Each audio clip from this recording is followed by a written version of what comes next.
오늘 저녁 우리에게 주시는 하나님의 말씀은 신약성경 고린도전서 1장 26절에서 31절까지 말씀입니다. 고린도전서 1장 26절에서 31절까지 말씀을 우리 한 목소리로 함께 봉독하겠습니다. 형제들아, 너희를 부르심을 보라. 육체를 따라 지혜로운 자가 많지 아니하며 능한 자가 많지 아니하며 문벌 좋은 자가 많지 아니하도다.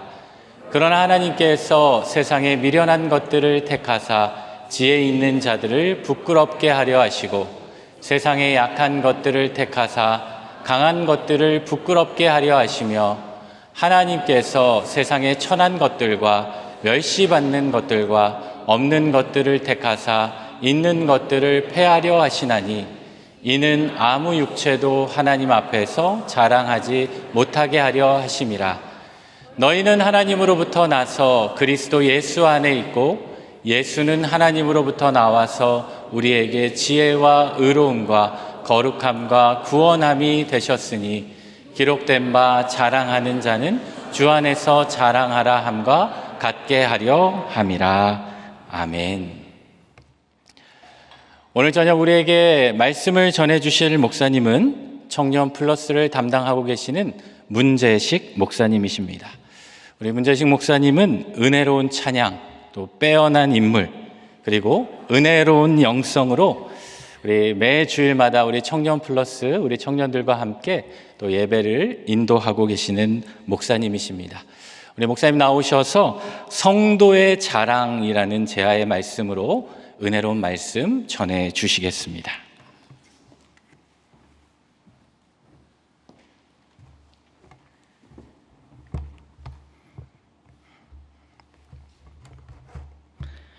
네, 오늘은 성도의 자랑이라는 제목으로 함께 하나님의 말씀을 듣습니다. 오늘날의 시대를 자기 PR의 시대라고 합니다. 이 PR은 Public Relation이라는 단어로 자기를 선전하고 광고하고 홍보하는 단어로 쓰이는데 오늘날 우리 한국 사회에서는 이 의미가 조금 바뀌어서 자신을 자랑하고 어필하는, 자기를 소개하는 단어로 쓰여지고 있습니다. 자신을 드러내고 상대방에게 각인시키는 것이 너무나 중요한 시대라는 것이죠. 젊은 분들이 잘 사용하고 있는 이 SNS를 보면 이것이 너무나 잘 드러납니다. 어딜 여행을 가면 그 여행한 곳을 찰칵찰칵 찍어서 바로바로 실시간 올리지 않습니까?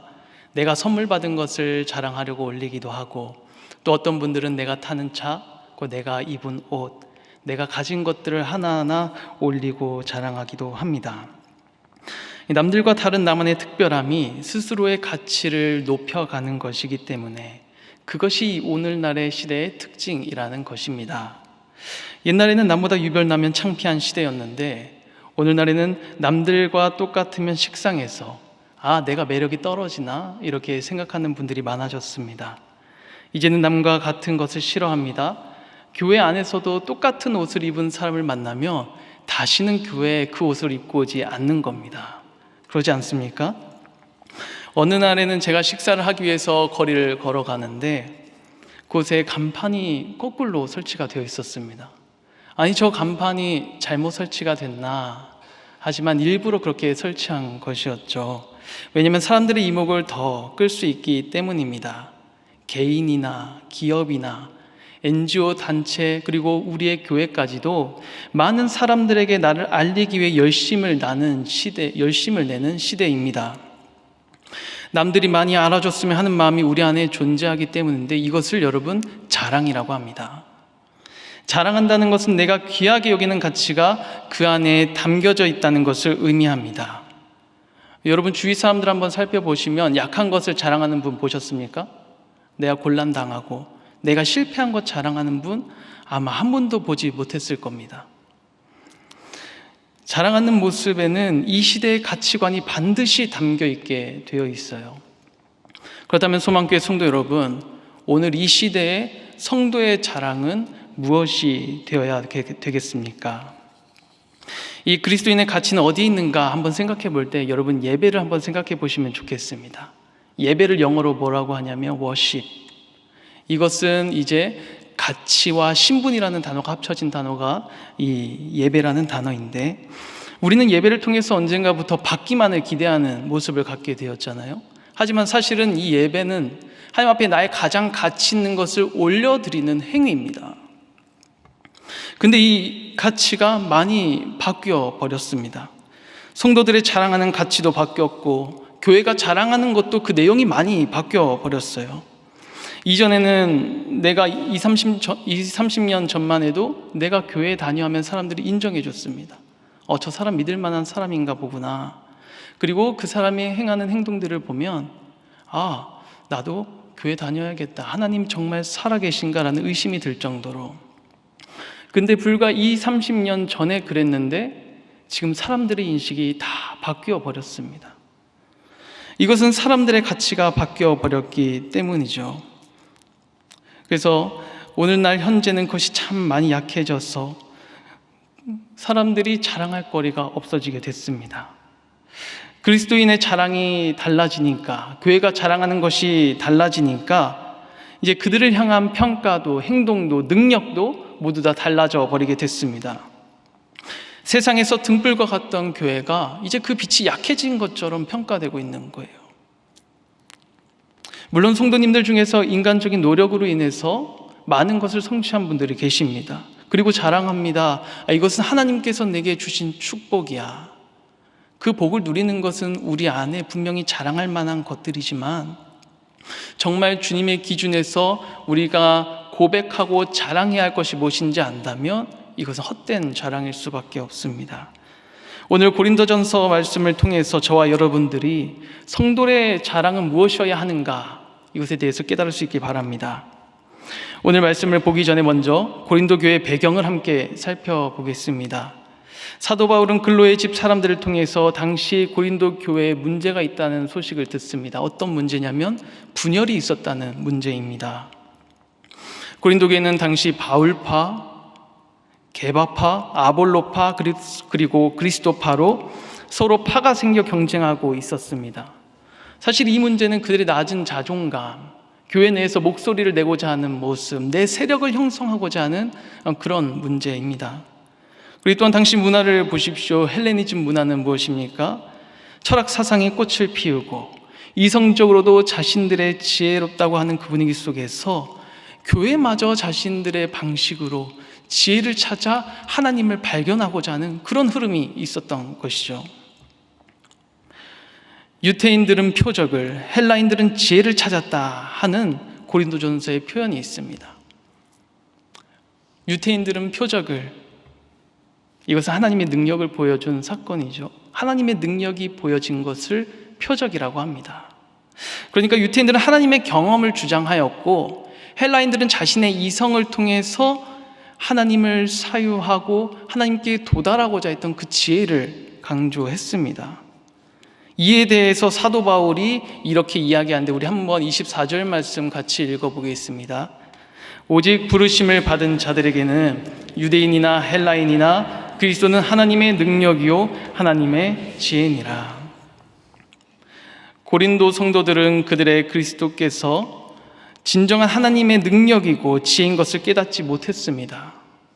그들의 말의 지혜는 높게 평가하면서 그리스도의 십자가의 가치는 낮게 평가했던 것이죠. 그래서 사도 바울은 고린도 교회를 향해 1장부터 겉면의 말씀을 하고 오늘 우리가 읽은 본문의 말씀을 우리에게 주고 있습니다. 26절의 말씀을 제가 읽어드리겠습니다. 형제들아 너희를 부르심을 보라. 형제를 따라 지혜로운 자가 많지 아니하며 능한 자가 많지 아니하며 문벌 좋은 자가 많지 아니하도다. 너희의 부르심을 보라 라고 말합니다. 고린도 교회 성도들에게는 특징이 있었는데 이주민의 후손들이 있었고 유태인 그리고 대다수가 바로 이방인들이었습니다. 그리고 사회적으로도 많은 계층이 있었는데 일부 부유한 사람들이 있었으나 대부분이 가난한 사람들, 소외된 계층이었습니다. 여러분, 그리스도인이 된다는 것은 전적으로 하나님의 부르심에 달려있죠. 바울은 고린도 교회가 부름을 받기 전에 그들의 자리가 어떠했었는지를 떠올리게 하려고 이 말씀을 준 것입니다.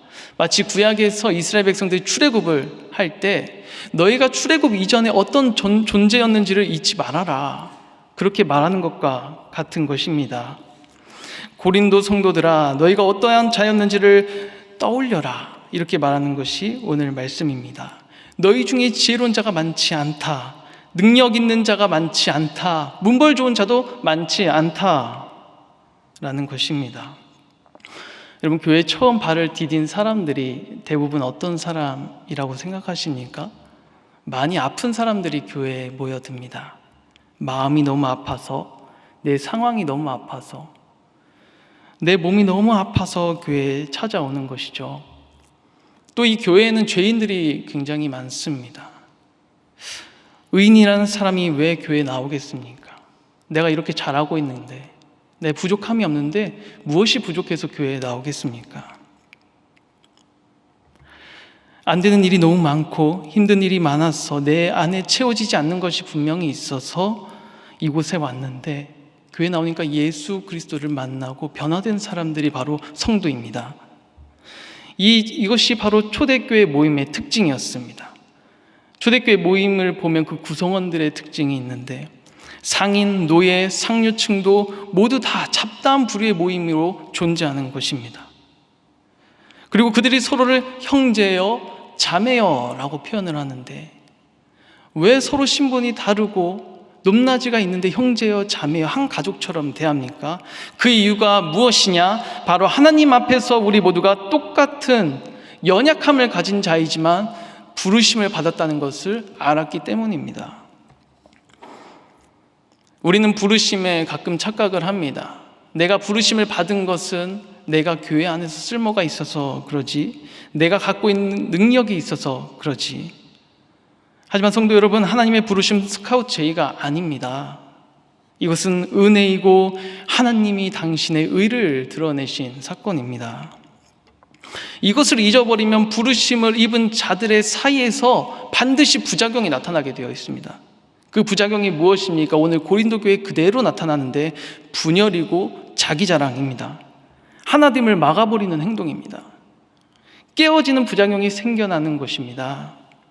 예수님 자랑이 아닌 자신의 의를 세우고 자랑하면 이 바울파, 게바파, 아볼로파, 그리스도파처럼 깨어짐이 나타나게 되는 것을 우리는 성경을 통해 보고 있지 않습니까? 교회는 모두를 품는 공간인데, 이 품으려고 왔던 존재들이 다 끼어져서 나가게 되는 거예요. 부르심의 이유가 무엇인가? 그렇다면 부르심의 이유는 무엇이었을까? 우리 27절에서 29절의 말씀을 한번 같이 읽어보도록 하겠습니다. 그러나 하나님께서 세상에 미련한 것들을 택하사 지 있는 자들을 부끄럽게 하려 하시고, 세상에 약한 것들을 택하사 강한 것들을 부끄럽게 하려 하시며, 하나님께서 세상에 천한 것들과 멸시받는 것들과 없는 것들을 택하사 있는 것들을 폐하려 하시나니, 이는 아무 육체도 하나님 앞에서 자랑하지 못하게 하려 하심이라. 하나님은 미련한 자들, 약한 자들, 천하고 멸시받는 자들을 택하신 분이십니다. 그 이유가 무엇이냐? 스스로 지혜 있다라고 생각하는 사람들을 가만히 두지 않기 위함입니다. 스스로 지혜 있다 여기지 못하게 하시기 위해서 하나님이 이렇게 하셨다는 겁니다. 그 모습이 예수님의 사역에서 너무나 잘 드러납니다. 예수님이 이 땅에서 사람들을 찾아갈 때, 사람들이 정죄하던 세리를 찾아가셨고, 죄인들을 찾아가셨고, 병든 약자를 찾아가셨는데, 그 이유가 무엇이냐면 하나님의 뜻이, 하나님의 부르심이 그들을 향해 있었기 때문에 예수님이 그들을 향해 달려갔던 것입니다. 이런 방법으로 하나님은 스스로 서려는 인간의 교만을 깨버리고 넘어뜨리길 원하십니다. 그런데 여러분, 인간이 가장 잘하는 실수가 뭔지 아십니까? 바로 교만입니다. 인간은 교만을 가장 잘 반복해요. 하나님이 지으신 처음의 사람을 한번 보십시오. 그 평화롭던 에덴 동산에서 왜 쫓겨나게 되었냐면 교만 때문입니다. 하나님과 똑같이 되려고, 하나님처럼 높아지려고 동등함을 취하고자 해서 그곳에서 쫓겨나게 되지 않았습니까? 우리 인간은 그 교만을 너무나 자주 반복하는 존재입니다. 그리고 하나님의 은혜가 사라지고 내 잘남과 의가 드러나는 순간 우리는 반드시 그곳에서 넘어지게 되어 있습니다. 성도님 중에 반주를 참 잘하는 성도님을 알고 있는데, 어제 유튜브를 보는 중에 그 유튜브에 그 성도님이 등장을 하는 것입니다. 알고 보니까 그분이 얼마 전부터 유튜브를 시작해서 영상을 올리는데 예배하는 영상들에게 하나 둘씩 올리는 것이었어요. 저도 반가워서 그 영상을 클릭해서 쭉 보는데 보통 영상 안에는 자신이 담은 메시지가 담겨 있게 되잖아요. 그 고백들이 영상을 보는 중에 하나 둘 나왔습니다. 그 내용은 이것입니다. 예배 반주를 하는데 유튜버이다 보니까 사람들의 시선을 의식하는 것입니다. 사람들에게 보여지는 부분도 신경 쓰고 치중해야 되는데 동시에 연주자들은 예배자로서의 마음, 어떻게 예배 드려야 될까라는 그 특권의식을 내려놓고 예배하려는 내적 갈등, 싸움이 있다고 고백하는 거예요. 그러면 어떻게 해야 하는가? 어떻게 해야 할까? 그것은 스스로가 주님 앞에 나아가서 개인적인 만남에서 해결을 하고 본인은 끊임없이 그 갈등 속에서 치열하게 순간순간 부딪히지만 온전한 예배를 드리기 위해 노력한다는 것이죠. 아멘. 그 영상을 보면서 제가 좋아요 한번 눌러줬습니다. 귀한 고백 아닙니까? 보통 우리는 이 앞에 보여지는 것들만 신경 쓰게 되잖아요. 근데 저 한켠에서 보이지 않는 자리에서 반주할 때도 성도님들이 예배자라는 그 중심을 잃어버리지 않기 위해 내적 갈등을 하고 있다는 것, 그것이 참 저에게는 감사한 내용이었습니다. 사랑하는 소망교회 성도 여러분, 매 순간 교만과의 내적 싸움에서 승리하는 성도님들 되시길 바랍니다. 어떤 분들은 믿음 생활 중에 하나님께 받은 축복이 너무 많다라고 고백하는 분들이 있습니다. 자녀가 잘 되고 사업이 잘 되고 지경이 넓어지게 되니까 이게 마땅히 하나님께 감사할 내용인데 어느 순간 이 축복이 하나님보다 더 앞서서 내 앞에 고백으로 나오게 된다면 우리의 고백은 세상 사람들과 똑같은 가치관을 가진 고백이 될 뿐입니다. 내가 이 자리에 있는 것은 연약한 자를 부르신 하나님의 은혜입니다. 하나님만 의지하기 원하시는 그분의 방법이 바로 우리를 부르시는 것이었다는 것을 기억하시기 바랍니다. 감리교회 창시자라고 하는 존 웨슬리 목사님의 유명한 일화가 있습니다. 어느 날 목사님이 잠에 들었는데 깨어보니 자신이 지옥에 있는 거예요. 지옥 문 앞에 서 있는 거예요. 그래서 지옥에 누가 들어가 있나 궁금해서 지옥문을 지키는 천사에게 질문했습니다. 이곳에 천주교인이 있습니까? 예, 있습니다. 그리고 또 질문했습니다. 그러면 영국 성공회 교인들은 있습니까? 예, 있습니다. 그러면 장로교 교인들은 있습니까? 예, 있습니다. 감리교 창시자가 그렇다면 우리 감리교 교인들은 있습니까? 예, 있습니다. 이걸 듣고 굉장히 충격을 받았다고 해요. 그래서 얼른 뛰어서 천국문 앞으로 이동을 했습니다. 똑같이 질문하는 거죠, 천사에게. 이곳에 천주교인이 있습니까? 아니요. 영국 성공회 교인들이 있습니까? 아니요. 장로교인들이 이곳에 있습니까? 없습니다. 그럼 우리 감리교인들은 있겠죠? 아니요. 역시 없습니다. 아니 그럼 도대체 이 천국엔 누가 가는 곳입니까? 이곳은 오직 그리스도인이 오는 곳입니다 라고 이야기를 했습니다. 여러분, 나 스스로 자부심을 가져도 천국에 들어갈 수 없습니다. 오직 그리스도인만이 천국에 들어가는 것입니다. 천국에 대한 이야기 하나 더 있습니다. 한 목사님이 천국에 가셨는데 3가지를 보고 가장 깜짝 놀랐다고 합니다.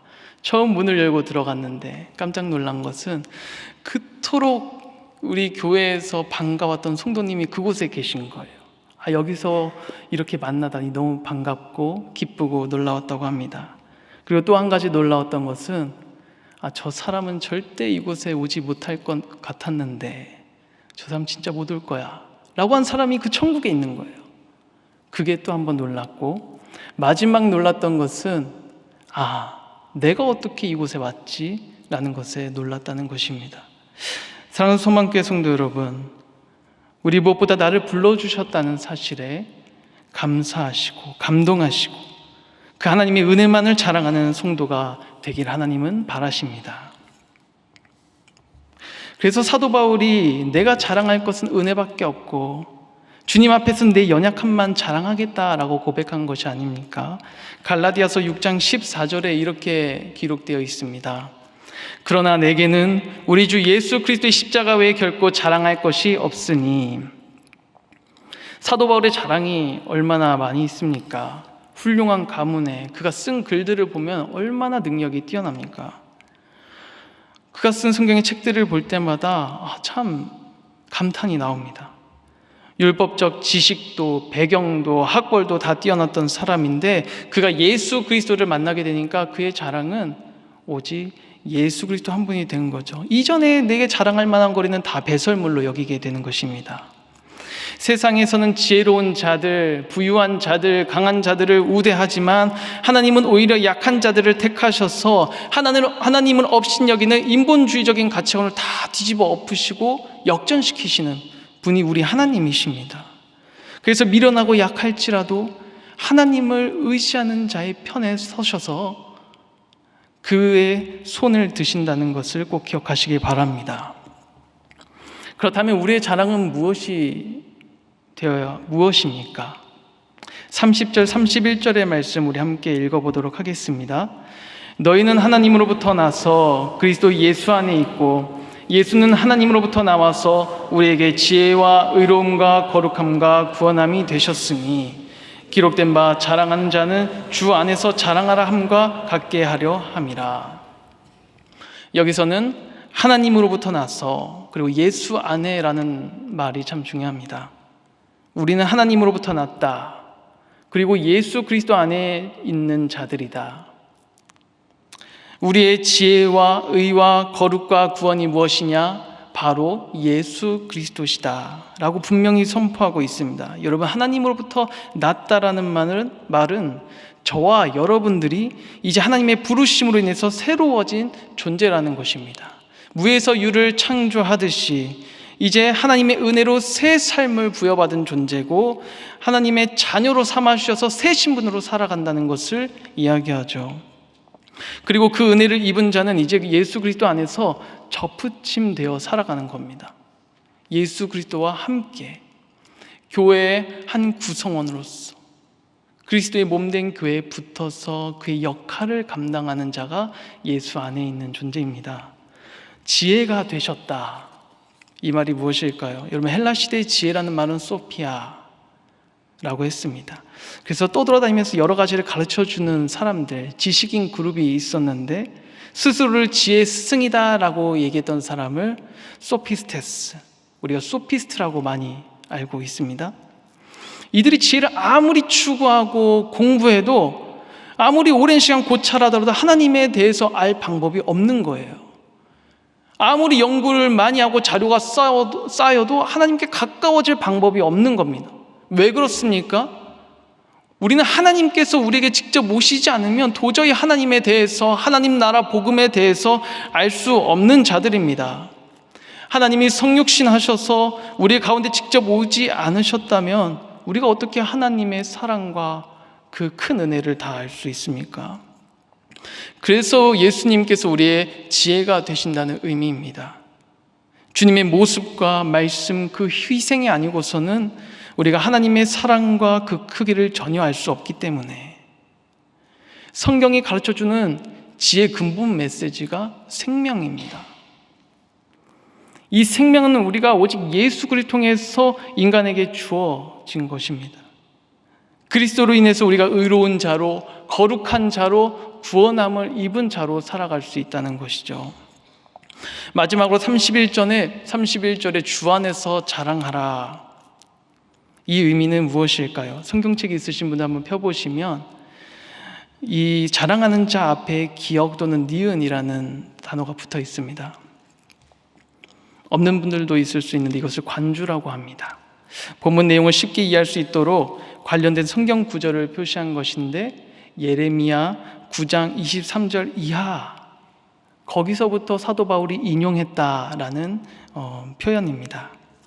그래서 우리 예레미야 9장 23절 24절 한번 같이 읽어보면 이 말을 이해하는 데 도움이 될 겁니다. 같이 읽어보겠습니다.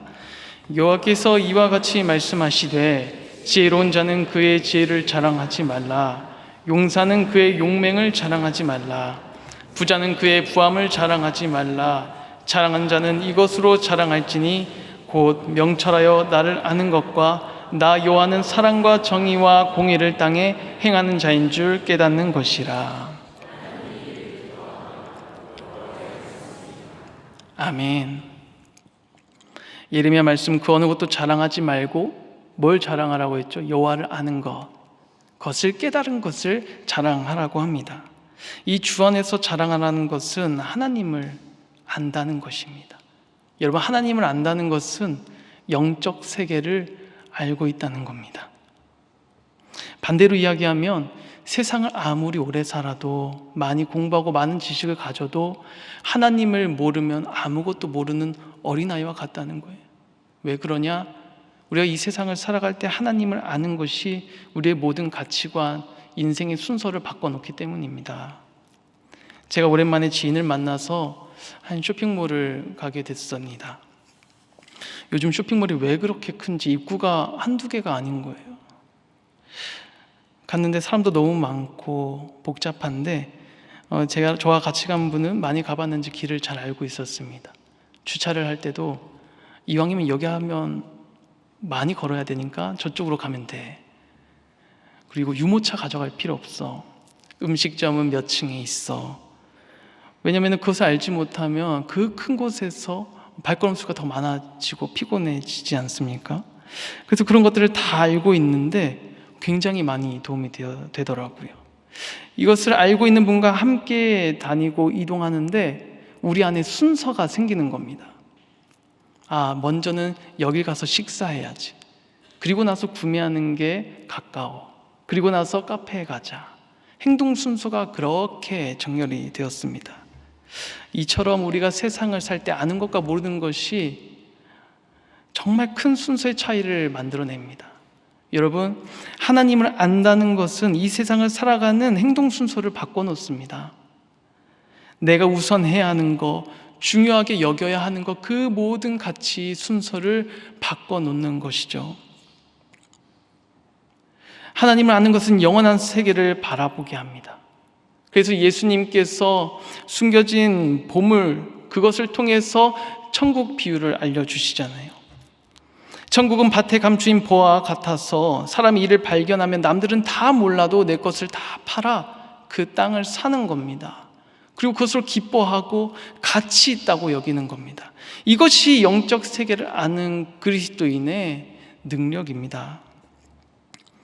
그러니 이제 여러분, 주 밖에서 자랑하는 성도가 되지 마십시오.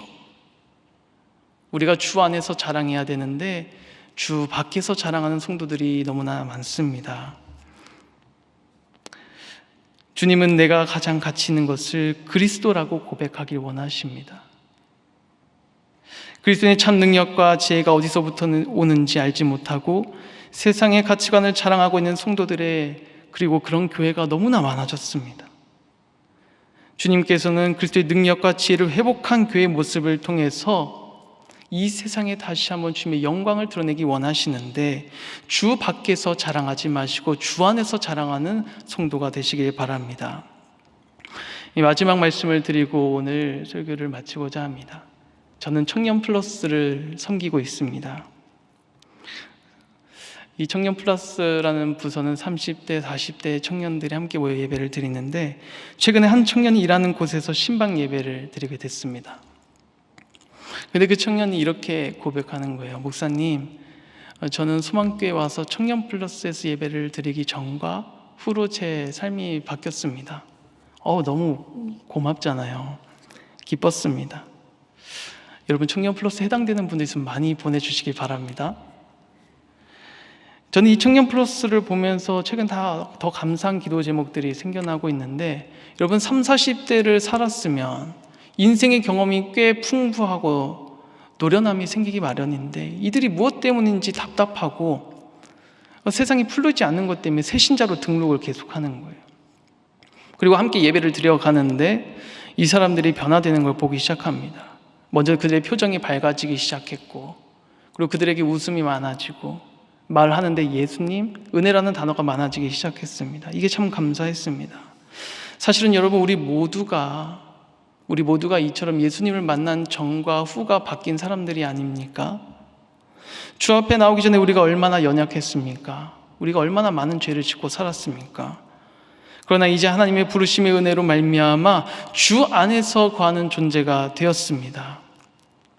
우리가 내 안에 가지고 있었던 많은 가치들을 버리지 않고 그대로 부여잡고 있었다면 주님의 은혜가 들어올 틈이 없었을 겁니다. 그걸 내려놓고 받아들였기 때문에 우리가 주의 은혜로 이 자리에 서 있다는 것을 꼭 기억하시고 주 밖에 있었다면 모두 돌아오는 은혜가 있으시길 바랍니다. 그리고 무엇보다도 하나님은 그리스도를 자랑스러워하는 사람을 가장 자랑스러워하십니다.